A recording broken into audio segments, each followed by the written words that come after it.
Menteri Rangba ke Jylla Meghalaya Konrad ke Sangma hagas ngi balang ula penyat ya ke Jingïasyllok ke Nyngkong Jong ke Jylla Shuwa ke dorbar Mang Tyngka na ke Bynta Snem ken Tyngka hajar apusan arpun riu ha ke bala banjur halor ke jingkiu ke yo ke kot bat ke Jingïasyllok Bynta lang Jong kipat nong chong snong.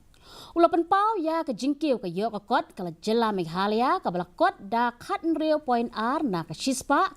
kabala tamru ya kari barok kawai haba ken kelum lang bad ula ongru badai nakadaw bala penon kambha ya ki song Tyngka ba ke Jylla kelas dang ban roi stand ka jingyo lum khajna kala keu da palat arsha hakini ki hindu Snem bala deb kabala kot sha ka lai hajar arspa khatnyo klur Tyngka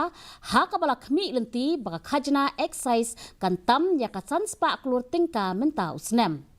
Usang mau la banjur ru badon kam man penyar ya ki jakasor ban penkeluit no ya kasor shillong ula pen scam biang ya ki jingkular Jong ban penklan ya ke pule puthi ban kentiu shu ya ki school bat ban seng sa arpulai terli ki college ki bathemai da ka penslur ya ka Jingïasyllok Bynta lang ki pat ba ula kular ba ka rukam sensyar kan long ka bakhuj basuba bat ka bandai na ka Bynta ka bha ka miat Jong ki pat ba.